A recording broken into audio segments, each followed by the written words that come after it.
आपको पता है हरेली को छत्तीसगढ़ का पहला त्योहार क्यों कहते हैं? आइए जानते हैं। हरेली का शाब्दिक अर्थ हरियाली ही है। मानसून के साथ ही भारत में कृषि कार्य की शुरुआत हो जाती है।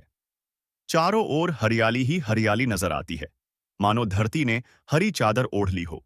सावन अमावस्या आते आते खरीफ फसल की बुआई और रोपाई का कार्य लगभग अंतिम पड़ाव में आ जाता है।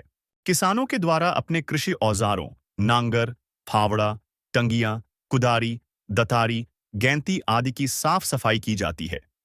उन्हें एक स्थान में रखकर धूप दीप से पूजन कर नारियल व छत्तीसगढ़ी व्यंजन का भोग लगाया जाता है। महिलाएं घर में तरह तरह के छत्तीसगढ़ी व्यंजन जैसे गुलगुला भजिया, पूरी सोहारी और गुड़हा चिल्ला, जिसे गुड़ का चिल्ला भी कहा जाता है, आदि पकवान बनाती है। मानसून में वर्षा जनित रोगों से घर के सदस्यों को बचाने गांव के बैगा नियम की टहनी चौखट में लगा देते हैं। वहीं पशुधन के स्वास्थ्य की रक्षा के लिए एक दिन पूर्व ही पशुपालन कार्य से जुड़े यादव समाज के लोग वनांचल जाकर औषधीय पौधों के पत्ती, छाल व कंदमूल को उबालकर बनी जड़ी बूटी गांव के देवता ठाकुर देव के पास पशुपालकों को वितरित करते हैं, या फिर घर घर जाकर पशुओं को वर्षा जनित रोगों से बचाने के लिए उन्हें आटे की लोंदी बनाकर उसे नमक के साथ बगरंडा, रतनजोत, अरंडी या खम्हार के पत्ते में लपेटकर पशुओं को खिलाते हैं। बदले में पशुपालक ग्रामीण स्वेच्छा से सेवार्थ स्वरूप चावल, दाल, सब्जी या नगद का भेंट देते हैं। हरेली तिहार में गेड़ी का विशेष महत्व है। गेड़ी बांस से तैयार की जाती है। इसकी ऊंचाई औसतन 6 से 7 फीट होती है। ऊंचाई पर पैर रखने के लिए नारियल की रस्सी से बांस की खपच्ची बांधी जाती है, जिसे पौआ कहा जाता है, जिस पर पैर रखकर शारीरिक संतुलन बनाए रखते हुए पद संचालन करते हैं।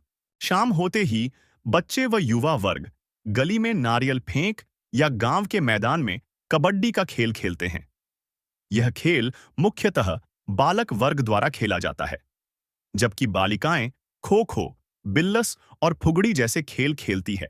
सावन अमावस्या, जिसे हरियाली अमावस्या, श्रावणी अमावस्या या सोमवती अमावस्या जैसे अन्य नामों से भी जाना जाता है, इसे साल की सबसे अंधेरी रातों में से एक माना जाता है। माना जाता है कि इस रात में काली शक्तियां अपने चरम में होती हैं, इसलिए रात को बाहर निकलने से परहेज किया जाता है। किसी अनिष्ट की शंका को दूर करने के लिए दिन में ही गांव के लोहार ग्रामीणों के घर के चौखट में कील लगा देते हैं तथा महिलाएं घर की दीवारों में गोबर से सवनाही चित्रकारी उकेरती है। एक ओर जहां प्रदेश के अधिकांश क्षेत्र में इसे हरेली के रूप में मनाया जाता है, वहीं बस्तर अंचल में सावन अमावस्या को अमूस त्योहार के रूप में मनाया जाता है। इस दिन ग्रामीण अपने खेतों में जाकर कुटकी देवी की पूजा की जाती है। कुटकी देवी अच्छी फसलों के लिए पूजी जाने वाली देवी है। मान्यता है कि कोई एक कांटे वाला पौधा लगाकर फूल और मीठा अक्षत से पूजा करने से फसल को हानिकारक कीट और बीमारियों नहीं होती। ग्रामीणों के द्वारा खेतों में तेंदू वृक्ष की पतली टहनी जमीन में लगा दी जाती है तथा इसके ऊपरी सिरे पर शतावर, रसना, केऊकंद को भेलवा या भीलावा के पत्तों में बांध दिया जाता है। वहीं जगदलपुर में सावन अमावस्या से ही विश्व के सबसे लंबे 75 दिन चलने वाले महोत्सव बस्तर दशहरा के रथ निर्माण की प्रक्रिया की शुरुआत होती है। इस रस्म को पाटा जात्रा या टीका जात्रा कहा जाता है।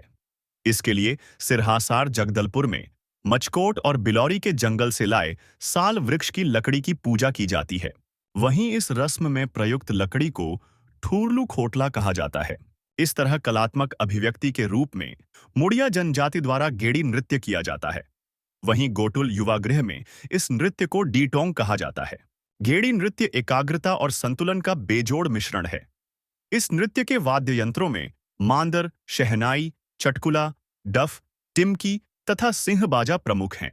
इस तरह हर्ष, उल्लास, मान्यता, प्रतिस्पर्धा, मनोरंजन से भरा यह जीवंत त्योहार पूरे प्रदेश के बीच सभी वर्ग समूह, महिला, पुरुष और बच्चों में असीम उत्साह और अपार खुशी का संचार करता है। इन्हीं खेल के तर्ज पर 2022 से छत्तीसगढ़िया ओलंपिक की शुरुआत की गई, जिसे वर्तमान सरकार द्वारा बंद कर दिया गया है। इस पर आपकी क्या राय है? कमेंट बॉक्स में बताएं और ऐसे ही इंफॉर्मेटिव कंटेंट के लिए चैनल को सब्सक्राइब करना न भूलें।